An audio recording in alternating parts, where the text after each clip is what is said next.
obviously it wasn't that long ago, but it goes by in a hurry. And obviously excited to get on the field and start taking shape of the 2025 Illinois offense. How did things change with you and Art in his new role? That's a good question. Right from the get-go, Art has increasingly, once he stepped into that coaching role, I guess that would have been two seasons ago. I think everybody recognized, in the building that he was gifted in this area and coaching. It was going to be something that he was going to be really good at. And listen, we've got our room in our building is littered with young coaches that are extremely talented and that help a lot behind the scenes at each position. Coach does a great job of identifying those coaches and bring them in the building. We got a whole bunch of them, and Art's one example of those that is obviously taking advantage of the opportunity. So a couple of years ago, it was, we gave him some responsibilities as a liaison to kind of in a GA role or student assistant role. Then last year, it kind of turned into the student, the graduate assistant role. Now this year, obviously, with the promotion there, it's going to get a continuation of the kind of way we've gone about with the quarterbacks. It's kind of a tag team, collective effort. There's areas of emphasis that Art brings to the table that we let him kind of run with. His rapport with them on a daily basis. During practice, he's with them a lot as I oversee and call plays and roam during practice. And so I would just expect that this next year, as we get started tomorrow under this new relationship, that it just continues to increase his responsibility with the quarterbacks and in our quarterback room. You obviously lost two really good receivers.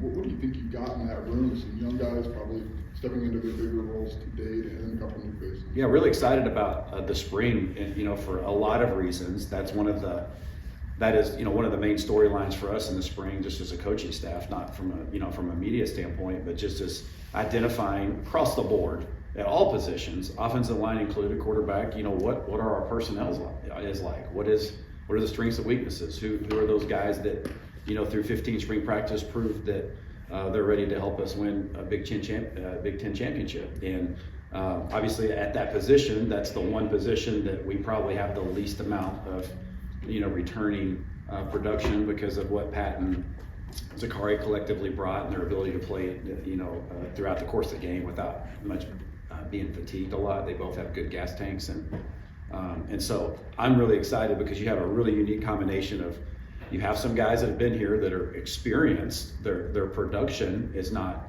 reflective of them being vastly experienced, but they've all made plays. We got a whole list of those guys. You all know who those are. Then you inject three guys in at midterm that were two portal, one high school. Then you mix in the guys that have been here that haven't been on the field before. And so it's really a unique combination. And so we're going to play a bunch of different guys this spring and let it figure it out, where we're at the end of 15 practices. But I know the way they've worked in the off season and the way they've handled the business, that's a group I'm really excited to watch. You have 5 returning starting offensive linemen. What is the impact of that? And what are you looking for depth-wise, since you did lose some guys from your 2 team? Yeah, I'd say it's a similar type mentality that we have with the receivers, other than the fact that you have 5 guys that have played and started a lot of football, right? And so obviously we want to hit the ground running there up front, and those guys we want that bunch to lead our offensive football team every year. And I would hope, and I know this to be true with the way they've worked and carried themselves, is they're ready to take that even to another level. Continuity, working with each other, being in the system for a number of years together, at least going on 2 years for the makeup of the group, should only lend itself to really just taking off where we left off. Our maybe whatever our ceiling was last year, to be our floor this year. Not necessarily the expectation, but to catapult forward. And I'm confident in their their work ethic, their intentionality of what they're trying to do, and I'm excited to watch them continue to gel together as they lead our offensive team. And on top of that too, Jeremy, is obviously the new faces, the young guys that we need to take another step. So obviously depth is always a huge piece of the puzzle, and we're not talking about just guys to put on the bus to travel to games. I'm talking about integral pieces of the puzzle that we need to develop, and we need guys to step forward to solidify what we're trying to get done offensively. So there's a number of guys that we're really anxious to watch and a lot of reps to go around. That's the beauty of spring ball. Coach, Luke Altmaier last year made it, and you guys all talked about this, made a jump from A to B. Is it B to C is big a jump? Can he do that again, I guess, is the question. Yeah, I would hope so.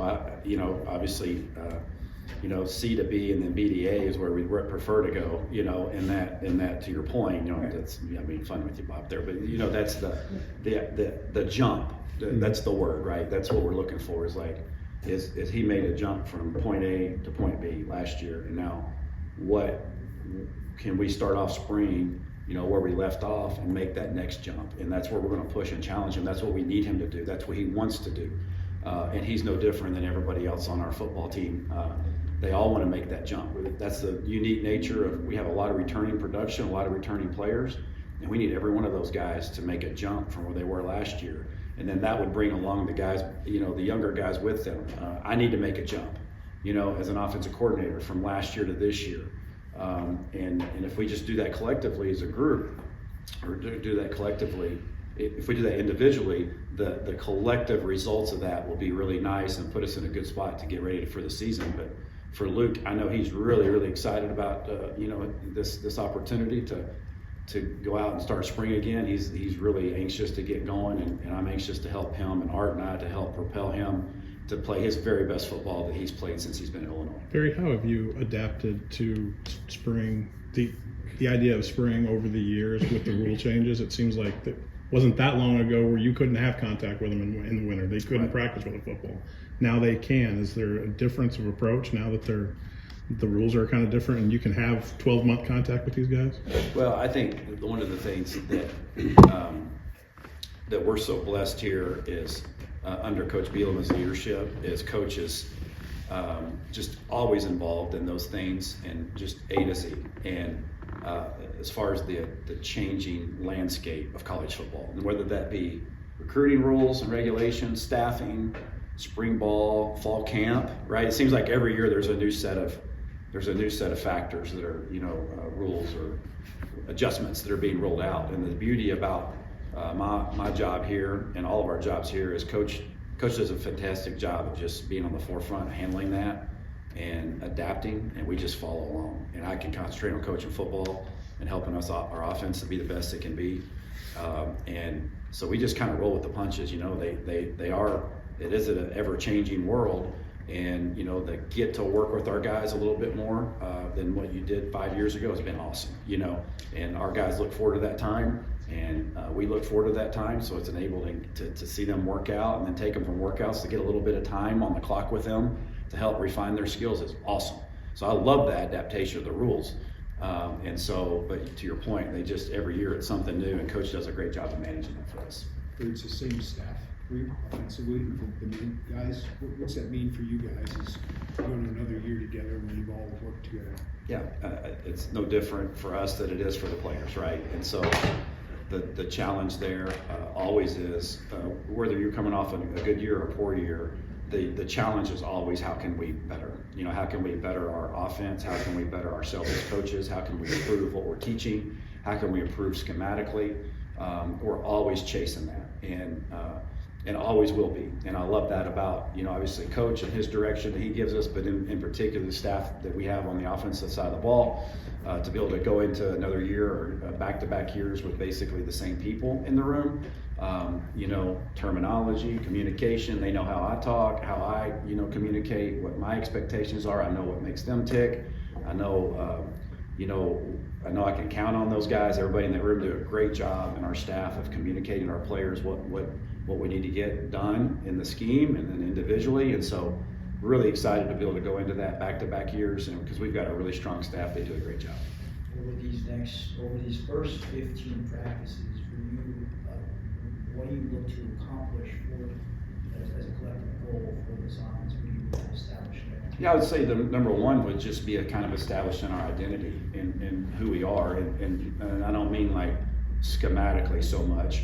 We're always going to inject some flavor and wrinkles and some growth and some areas we've got to detail out better and get better at and all those types of things. But what's our identity? We're going to be, obviously we're going to be led by the line, the returning guys, with the skill people. Who are we going to be able to count on in the skill rooms, for the passing game and the running game, right? Obviously, the running game is pretty established as far as, what we have returning, but in the passing game, who are those guys that are going to emerge on a consistent basis through 15 practices? You want to stay healthy.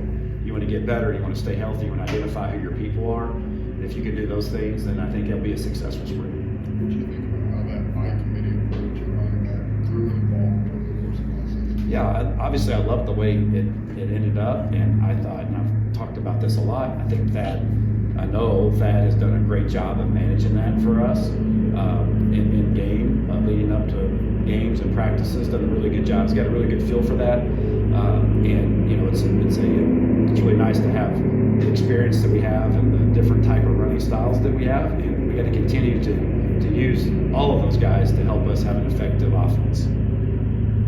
Brought in even Trey. What did you see from Trey embedded last season in terms of just getting his feet wet, and what are you looking for him this Yeah, season? huge spring for Trey, and listen, not to whatever, to talk just general in general terms for everybody. It's a huge spring for everybody, right?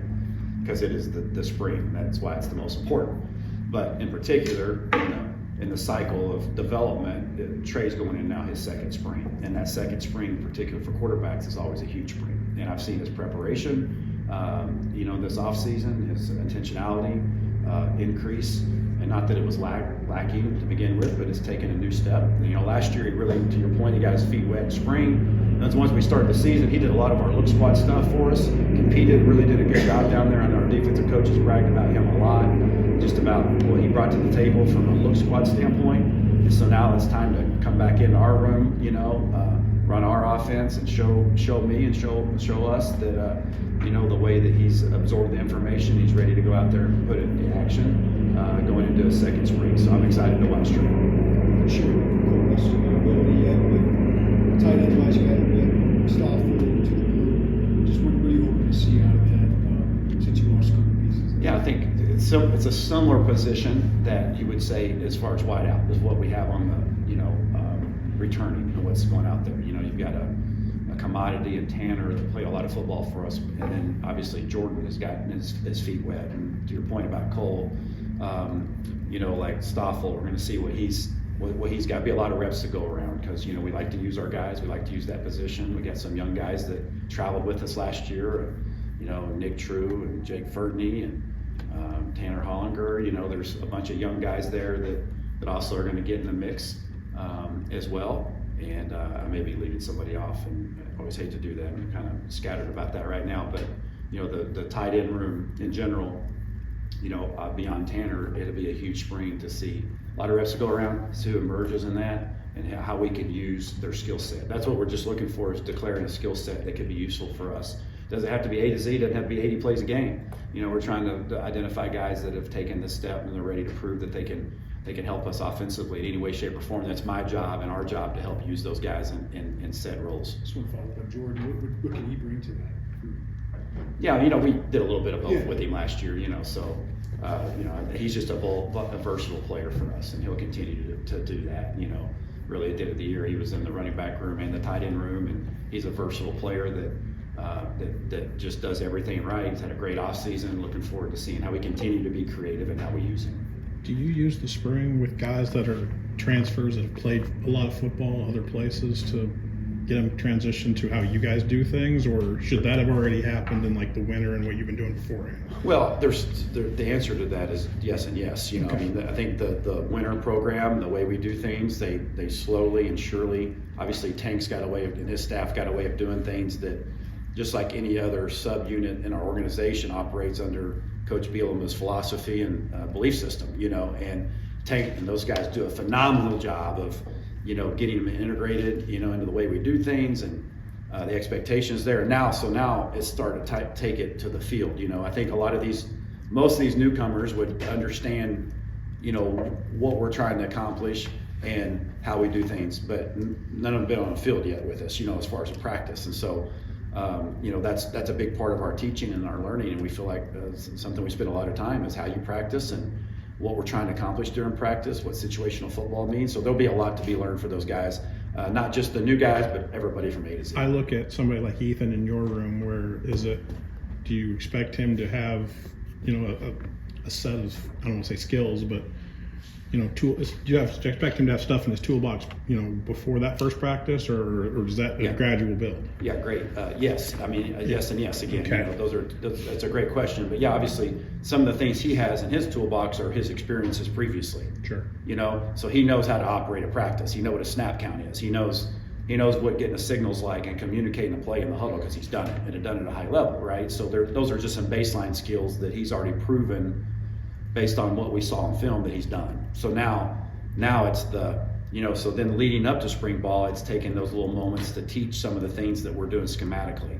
And now it's time to piece those two together. His background, his experiences previously, now adding those together with what we're doing, terminology, how we do it, and then now we're gonna hit the ground running. He's got 15 practices to learn our way. Good How questions. would you describe your comfort level with Luke, and how does it affect what you can do at that position when you have not only a veteran, but someone who's experienced with the system? Yeah, my comfort level is through the roof, with him and where he's at, when he's wanting to accomplish, his mindset, his skill set. We have a proven commodity there. Does that mean that he doesn't have areas that he wants to address and improve and that we want him to address and improve? No, it doesn't mean that. Obviously, we're always going to chase that. He's got things that we've got to address and that we want to challenge to improve his game to make that jump, that next jump. But the comfort level, and I would think that he would speak that same language if he were asked the same question, is just being in the system going into year 3, being in my meeting room for year 3, for us just having a relationship going on 3 years now is, I think, about how much further along we are than when he first came here now 2 years ago. Heading into spring and in a new building, a new university, a new state, new system, new quarterback coach. There's a lot going on, and so ultimately, just like any really strongly forged relationships in life, those don't happen overnight. Those happen through the course of time, and those happen through adversity. Those happen through moments of celebrations, and we've seen all of that, in particular in our relationship. We've had our ups and downs, and I'm not talking about any kind of strain, but just on the field and the results and those types of things. We've had our ups and downs, but obviously the way he played last year, the way he led us was a big part of the many ups that we had, and so therefore I think our relationship is, our comfort level is really strong going into our year 3 together. Couple more minutes. What specifically went wrong in the tennis match against Tyson Rhodes? Well, here's where it started. It's a good question. It started with me not understanding that Tyson was going to serve at 108 miles an hour. Okay. So I greatly underestimated, number 1, his ability to serve 108, and then number 2, my ability to actually see 108 mile an hour serve at me. I'm not sure if Wii tennis allows it to get that high. I've always felt like I could return even the most powerful serves in Wii tennis. But when I actually saw that in person, I understood at that point in time I made a grave mistake of making Tyson a part of that challenge that I undertook. I don't know if anybody released the score. Is that still secret, or can you share that? Well, the score was more like it was kind of more like a game of horse on tennis. I think it set the bar on intermediate or intermission entertainment in between doubles and singles. I appreciate Coach Dancer asking us to do that. It was fun to be a part of, for us to represent football. He had played in high school. I play a little bit. Coach Dancer knew that, so he said, hey, why don't you guys come out and do a little exhibition? But I will say this, the match did come down to the final point. And I think Tyson proved a point by driving a serve right in my kidney to walk off the match. Finish with Joe. Barry, I know you're hesitant with freshmen who just got here, but Brett seemed pretty excited about Braden Trimble, and he was a guy who obviously was a big deal. What have you seen from him in the few months he's been here, and how do you kind of gauge what you think he could, what this spring looks like? Yeah, he's been really impressive. We got we've got a list of those guys that have come in that have just hit the ground running and just handle their business really well. I would say the thing that jumps out about Braden specifically is just his raw talent. Just the way he can run and jump and catch and cut. It's really impressive for a young midterm enrollee receiver, and I think he's got a really bright future. And excited to get to work with him in person here in these next 15 practices. We all locally have seen him, at camps and seen him play, And I don't know if sometimes when they're that close to you, they're underneath your nose, I don't know, sometimes you realize maybe the giftedness, if that's a thing, the gifted level, you know, that he has, the giftings he has, you know, just his raw ability is really impressive, and his give care meter is so strong too. That those two things combined, he's got a bright future for us. Thanks everybody, appreciate it.